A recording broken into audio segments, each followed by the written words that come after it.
नमस्कार दोस्तों, the learner point में आप सभी का स्वागत है। दोस्तों, सबसे पहले आपसे निवेदन करना चाहूँगा कि आपने चैनल को सब्सक्राइब नहीं किया तो सब्सक्राइब कर लें, साथ ही बेल आइकन जरूर दबा लें ताकि आपको लेटेस्ट अपडेट सबसे पहले मिले। तो दोस्तों, अपन कर रहे थे भूगोल कक्षा 7 का जो कैप्सूल है वो ये देखिए दोस्तों, पहला वीडियो उसका मैंने करवा दिया, आपको पार्ट फर्स्ट करवा दिया, जिसमें मैंने आपको चैप्टर करवाया था वायुमंडल वाला। तो आज दोस्तों इसका पार्ट 2 करेंगे अपन। और इसके अलावा दोस्तों बाकी क्लासों की वीडियो आप यहाँ आकर प्ले लिस्ट में आकर देख सकते हैं। सामाजिक अध्ययन कक्षा 6 से 10 भूगोल ये इसमें दोस्तों चल रही है। और सामाजिक इतिहास का पार्ट पूरा हो चुका है आपका टेस्ट के माध्यम से। और सामाजिक इतिहास के कैप्सूल यहाँ पर ये सारे देख सकते हैं दोस्तों। मनोविज्ञान भी करवा दी गई है आपको, तो ये आप जरूर देखें। तो चलिए दोस्तों शुरू करते हैं आज की क्लास। तो ये चैप्टर मैंने दूसरा करवा दिया था दोस्तों पार्ट फर्स्ट में। आज दोस्तों अपन एक बार पहला चैप्टर कर लेते हैं, उसके बाद तीसरा कर लेते हैं, उसके बाद पार्ट 2 में दोस्तों बाकी के लेसन अगला पार्ट आएगा उसमें बाकी के लेसन कर लेंगे। तो देखिए पहला पार्ट है आपका जैवमंडल और भूदृश्य। तो दोस्तों सबसे पहले अपन समझेंगे कि जैवमंडल क्या है। तो देखिए दोस्तों, पृथ्वी है उसका वह मंडल जिसमें जीवन विद्यमान रहता है उसे कहते हैं जैवमंडल। क्या कहते हैं? जैवमंडल। तो देखिए पृथ्वी का वह समस्त भाग जहाँ पर जीवमंडल विद्यमान है क्या कहलाएगा? जैवमंडल। देखिए जो पृथ्वी है, पृथ्वी की ठोस सतह को दोस्तों अपन कितने भागों में बांट सकते हैं? तो देखिए पृथ्वी का जो ठोस सतह है उसको अपन स्थल मंडल, जलीय भाग है उसको जलमंडल, और धरातल के ऊपर वाले भाग का हिस्सा जिसमें गैसें पाई जाती है उसको अपन वायुमंडल। इतने भागों में बांट सकते हैं, स्थल मंडल, जलमंडल और वायुमंडल, यानी 3 भागों में बांट सकते हैं। अब देखिए सूर्य से पृथ्वी को लगातार ऊर्जा प्राप्त होती है, यानी पृथ्वी के ऊर्जा का स्रोत क्या है? सूर्य है। और दूसरा कारण क्या है? पृथ्वी पर ऑक्सीजन गैस पाई जाती है, गैसों का मिश्रण पाया जाता है और वायुमंडल पाया जाता है। इस कारण पृथ्वी पर क्या विद्यमान है? जीवन विद्यमान है। ठीक है, तो पृथ्वी ही एकमात्र ऐसा दोस्तों ग्रह है जिस पर जीवन विद्यमान है, यानी जैवमंडल पाया जाता है। देखिए जैविक तथा अजैविक पर्यावरण के पारंपरिक, देखिए सभी जीव जंतुओं को जीवित रहने के लिए आवश्यकता होती है और वह यह ऊर्जा उन्हें एक दूसरे पर निर्भर होकर पर्यावरण से प्राप्त होती है। यानी पृथ्वी का जो जैवमंडल है वो जैविक और अजैविक दोनों प्रकार का इसमें पर्यावरण में अपघटक है वो पाए जाते हैं। और नेक्स्ट देखिए, एक जीव दूसरे जीव को अपना भोजन बनाता है।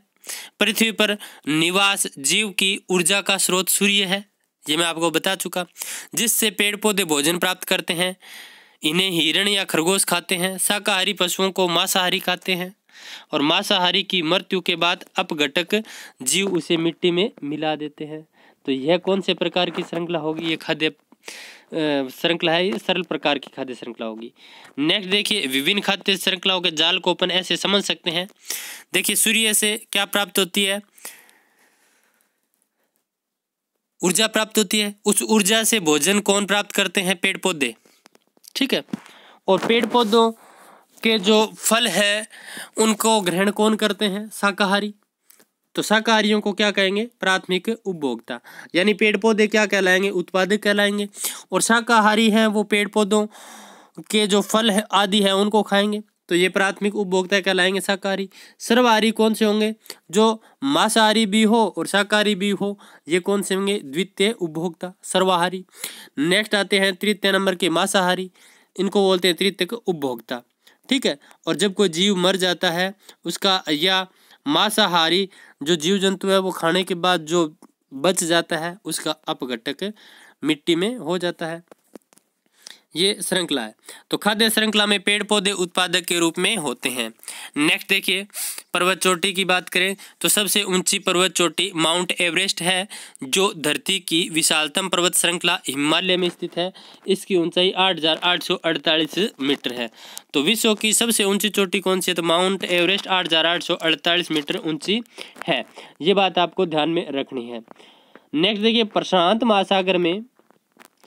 महासागर में मानकी पर्वत समुद्र की तली से 10,205 मीटर ऊंचा है, लेकिन इसका अधिकांश भाग समुद्र में डूबा हुआ है। तो देखिए दोस्तों, प्रशांत महासागर में एक मानकी पर्वत है, इसकी ऊंचाई कितनी है? 10,205 मीटर है, लेकिन ये समुद्र में है। किस में है? समुद्र। नेक्स्ट है, पर्वतों के जिस तरफ बादल वर्षा करते हैं। देखिए दोस्तों, एक होती है वृष्टि छाया प्रदेश, एक होता है वृष्टि प्रदेश। ये समझा देता हूँ मैं आपको। जब मानसूनी पवने, ये पर्वत है, जब मानसूनी पवने हैं ये पर्वत से टकराएगी दोस्तों, यहाँ से ऐसे, तो हवा जैसे ही ऊपर उठेगी तो आपको पता है ऊंचाई पर जाने पर तापमान क्या हो जाता है? कम हो जाता है। कम होने के बाद जो जल वाष्प है वो संघनित होने लग जाएगी। संघनित होकर के यहाँ पर क्या कर देगी? वो वर्षा कर देगी, क्योंकि ऊंचाई पर जाती ठंड मिलेगी, इन जल वाष्प को ठंड मिलते ही वो क्या हो जाएगी? बरसने लग जाएगी।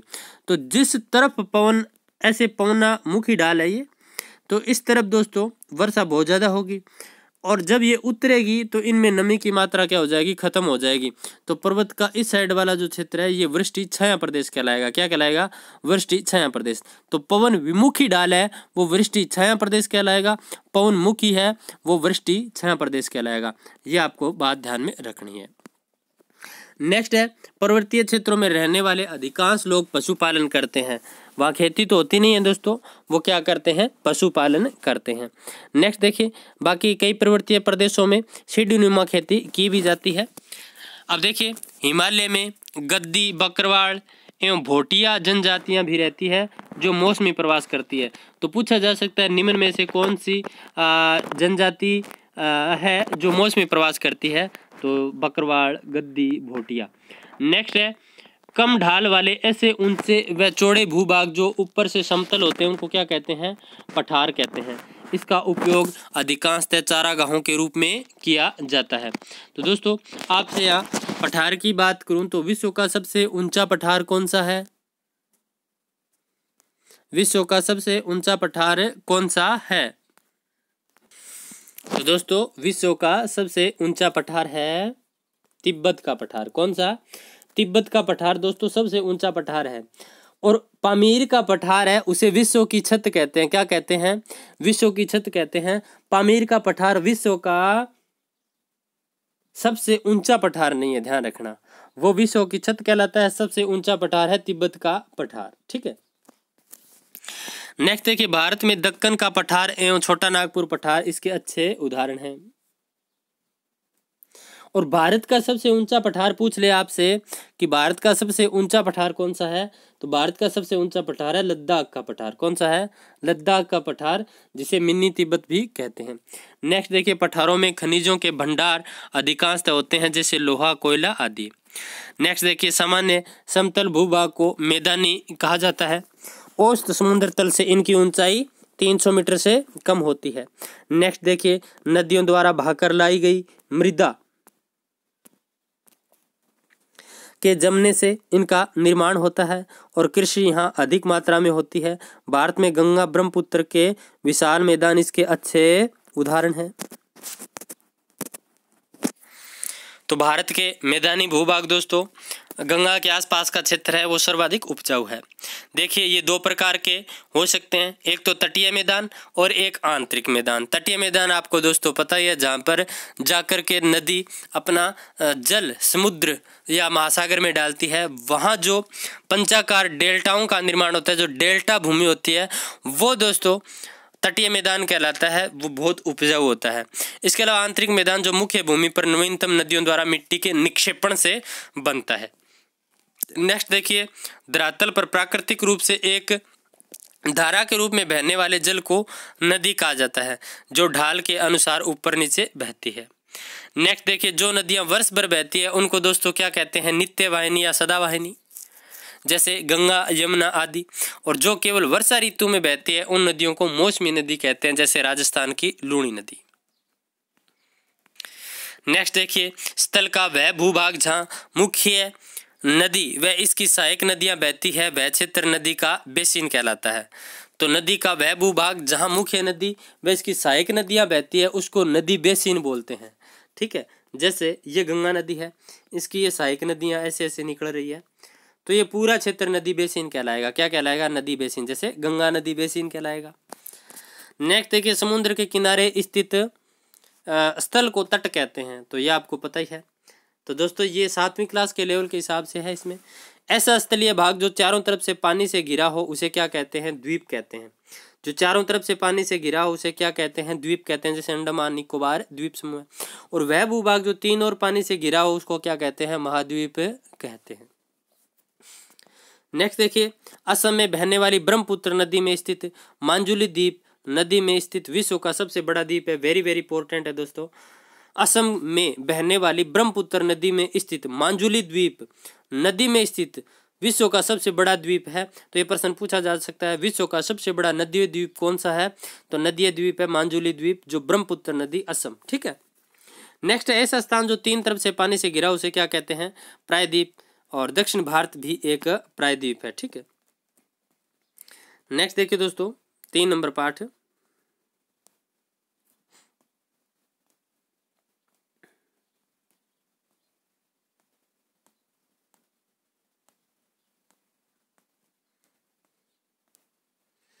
जल। तो दोस्तों ये पाठ और करेंगे अपन, उसके बाद बाकी के बच्चे नेक्स्ट वीडियो में करेंगे। तो जल, राजस्थान के नदी तट पर बसे कुछ शहरों नदी। तो देखिए दोस्तों, कोटा शहर कौन सी नदी के किनारे है? चंबल नदी के किनारे। टोंक कौन सी नदी के किनारे है? बनास नदी। उदयपुर आयड़ नदी, ये याद रखना। नेक्स्ट है, नदी के किनारे स्थित विश्व के प्रमुख नगर। तो देख लीजिए दोस्तों, दिल्ली है, ये यमुना नदी के किनारे है। कौन सी नदी? यमुना नदी। इलाहाबाद है, ये गंगा यमुना नदी के संगम पर है। लंदन है, ये थेमस या टेमस नदी के किनारे है। देश है इंग्लैंड। रोम है, ये टाइबर नदी के किनारे है। देश है इटली। पेरिस है, ये सीन नदी के किनारे। देश है फ्रांस।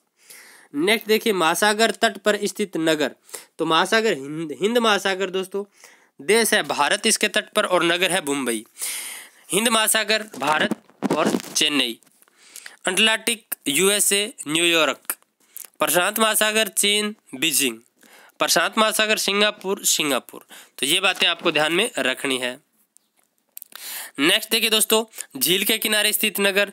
तो श्रीनगर है, ये डल झील के किनारे है, भारत देश है। पुष्कर है, ये पुष्कर झील के किनारे है, भारत देश है। शिकागो है, ये मिशिगन झील के किनारे है, यूएसए। डुलुथ सुपीरियर झील के किनारे, यूएसए। बफेलो ईरी नदी के किनारे, यूएसए। ईरी झील के किनारे, यूएसए। नेक्स्ट देखिए दोस्तों, नेक्स्ट है दोस्तों, भारत के मेघालय राज्य में स्थित मौसिनराम चेरापूंजी विश्व के सर्वाधिक वर्षा होती है, जबकि थार के मरुस्थल में ये सबसे कम। तो ये पॉइंट आपको ध्यान में रखना है। भारत के सर्वाधिक वर्षा वाले स्थान कौन से हैं? तो मौसिनराम व चेरापूंजी। मेघालय गारो खासी जयंतिया पहाड़ियाँ दोस्तों, इनकी आकृति कीप नुमा है। और दोस्तों जो मानसूनी हवाएं आती है वो यहाँ घूमते यहीं वर्षा करती है। नेक्स्ट देखिए, पृथ्वी पर मौजूद समतल जल का लगभग 2.5% जल पीने योग्य है, जिसे मीठा या स्वच्छ जल कहते हैं, लेकिन इसका भी अधिकांश भाग ध्रुवों व ऊंचे पर्वतों पर बर्फ के रूप में जमा हुआ है।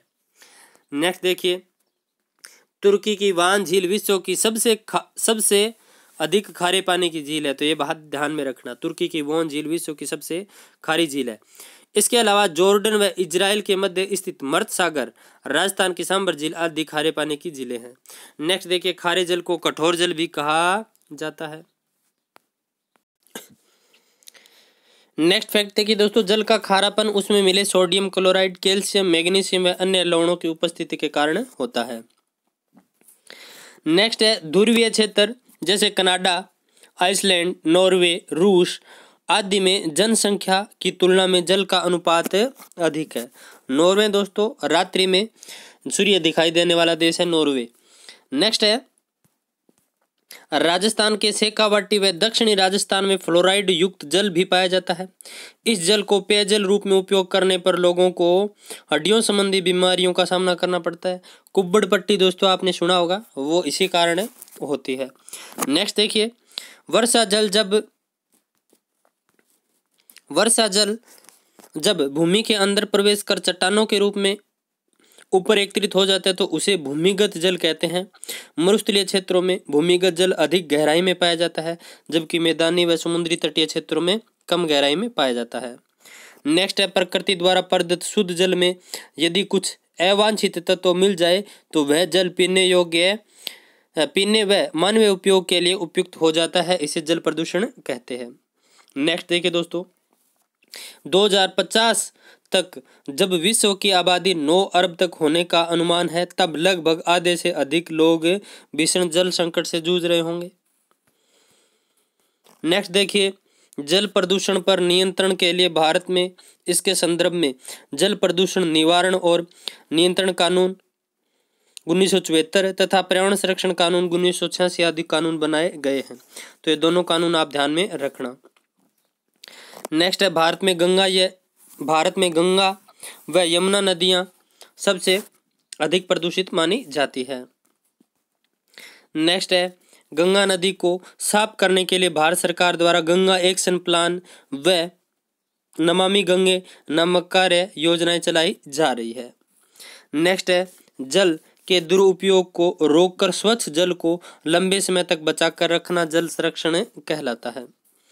नेक्स्ट है, प्रतिवर्ष 22 मार्च को जल दिवस मनाया जाता है। तो याद रखना, जल दिवस कब मनाया जाता है? प्रतिवर्ष 22 मार्च को जल दिवस बनाया जाता है।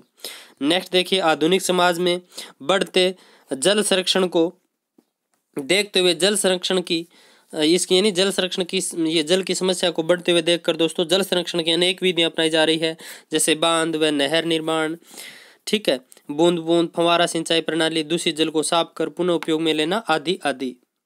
नेक्स्ट है, रूफ टॉप जल संरक्षण विधि कम वर्षा वाले क्षेत्रों के लिए अधिक उपयोगी है। तो रूफ टॉप क्या है? एक जल संरक्षण विधि है। नेक्स्ट है, साफ जल को भविष्य का सोना या नीला सोना कहा जाता है। नेक्स्ट पार्ट आता है दोस्तों चौथा, भूमि। भूमि की यदि बात करूं दोस्तों, तो भूमि जननी जन्म भूमि सर्वागेदपि गरीष्यसि, यानी दोस्तों जननी जन्म देने वाली जो भूमि है वो स्वर्ग से भी बढ़कर होती है, ठीक है। नेक्स्ट देखिए, फैक्ट निकल कर क्या क्या आए हैं इससे संबंधित। पहली आती है दोस्तों वन भूमि। वह विस्तृत भूभाग जो वनस्पति से ढका हो वन भूमि कहलाता है। राष्ट्रीय उद्यान, वन्य जीव अभ्यारण्य, आखेट निषेध क्षेत्र आदि वन भूमि के अंतर्गत शामिल किए जाते हैं। नेक्स्ट आती है पुरानी प्रति भूमि। तो यदि किसी भूमि पर 5 वर्षों तक कृषि नहीं होती है तो उसे पुरानी प्रति भूमि कहते हैं। प्रति का मतलब होता है दोस्तों खाली पड़ी भूमि, ठीक है। प्रति का मतलब ही खाली होता है। क्या होता है? खाली। एक होता है दोस्तों उस्सर, एक होता है उर्वर। उस्सर होता है दोस्तों बंजर भूमि, उर्वर होता है जो उपजाऊ हो। नेक्स्ट देखिए, Argentina, New Zealand, Australia, Denmark, Bharat आदि देशों में अर्थव्यवस्था में पशुपालन का योगदान भी है। नेक्स्ट देखिए, जिस समुदाय पर सभी लोगों का समान अधिकार होता है उसे साझा भू संपत्ति संसाधन भी कहते हैं। दोस्तों 7वीं क्लास की बुक है तो 7वीं के लेवल का ही इसमें मैटर दिया हुआ है। नेक्स्ट देखिए, भारत में 60% भूमि के भाग पर कृषि, 4% भाग पर चारागाह, 23% पर वन, 13% पर अन्य उपयोग में ली जाने वाली भूमि है। तो सीधा प्रश्न पूछा जा सकता है, भारत में कितने प्रतिशत भूभाग पर कृषि की जाती है? तो 60% भूभाग पर कृषि की जाती है। नेक्स्ट देखिए दोस्तों, देश और भूमि उपयोग के अनुसार कुल भौगोलिक क्षेत्र का प्रतिशत। तो देखिए दोस्तों, भारत का बता दिया 60% कृषि हो गया, 4% चारागाह और 23% वन और अन्य उपयोग में 13%। जापान 12% कृषि, 2% चारागाह, 67% पर वन और अन्य उपयोग में 19%। ऑस्ट्रेलिया में 6% पर कृषि होती है, 56% चारागाह है, 14% वन है, 24% अन्य उपयोग। कनाडा 5% कृषि, 4% चारागाह, वन 39% और अन्य उपयोग में 52%। ब्राजील में 9% कृषि, 20% चारागाह, 66% वन, 5% अन्य उपयोग। पूरे विश्व की यदि बात करें दोस्तों तो 11% कृषि, 20% चारागाह, 31% वन और 38% अन्य उपयोग। नेक्स्ट देखिए दोस्तों, कृषि भूमि का प्रतिशत विश्व के कुल भौगोलिक का मात्र 11% ही है तथा वन व घास के मैदानों का प्रतिशत भी घटकर क्रमशः 31 और 20 रह गया है। नेक्स्ट देखिए, भूमि अवनयन के कारण, यानी भूमि का अवनयन क्यों हो रहा है? तो देखिए दोस्तों, मृदा अपरदन, मृदा में लवणता अधिक होना, अत्यधिक खनन होना, वनों की कटाई अधिक होना, मरुस्थलीकरण, अति पशुचारण। इसके अलावा विकासात्मक कार्य, अधिक सिंचाई, नहरी जल का रिसाव, शहरी ठोस कचरा व औद्योगिक अपशिष्ट, रासायनिक खाद व कीटनाशकों का उपयोग आदि ये दोस्तों इसके लिए जिम्मेदार है। नेक्स्ट है दोस्तों फैक्ट, नीदरलैंड का उत्तर पश्चिमी भाग समुद्र तल से लगभग 1 मीटर ऊंचा है, जो ज्वार के समय डूब जाता है। इस समस्या से बचने के लिए समुद्र एवं स्थल के मध्य एक कृत्रिम बांध बनाया गया है। बांध द्वारा ऐसी सुरक्षित भूमि को पोल्डर कहा जाता है। तो पोल्डर किसे कहा जाता है दोस्तों? नीदरलैंड के अंदर दोस्तों जो उत्तर पश्चिमी भूभाग है वह समुद्र तल से 1 ही मीटर ऊंचा है, और जब ज्वार आता है तो वो थल दोस्तों उसमें पानी पानी हो जाता था। अब वहाँ क्या कर दिया, एक दीवार सी खींच दी। क्या खींच दी? दीवार सी खींच दी, और इसी को दोस्तों पोल्डर कहते हैं। क्या कहते हैं? पोल्डर। नेक्स्ट है, पश्चिमी राजस्थान में मरुस्थल विस्तार को रोकने के लिए जोधपुर में केंद्रीय शुष्क क्षेत्र अनुसंधान केंद्र यानी काजरी। तो काजरी कहाँ है दोस्तों? जोधपुर में। अफ्रीका है जैसलमेर में, दोनों ध्यान रखना, काजरी जोधपुर। नेक्स्ट है, काजरी का कार्य है मरुस्थल में पेड़ पौधे, चारागाह, पशु, जल व मृदा संरक्षण कर मरुस्थल की परिस्थिति को बनाए रखना है। नेक्स्ट है, उद्यान पर फलदार वृक्ष लगाए जाते हैं। अब देखिए दोस्तों, काजरी Central Arid Zone Research Institute, केंद्रीय शुष्क अनुसंधान संस्थान, इसकी काजरी की फुल फॉर्म है। तो ये जोधपुर में है काजरी। तो ये दोस्तों आपके मैंने दूसरा पार्ट पहले करवा दिया था पहली वीडियो में, इसके बाद पहला पार्ट करवा दिया, तीसरा करवा दिया और चौथा। तो ये दोस्तों आपके पार्ट हो गए हैं 4, ठीक है, 7वीं क्लास से संबंधित। नेक्स्ट बचे हुए पार्ट है 2-3, वो दोस्तों अगले पार्ट में करवाऊंगा।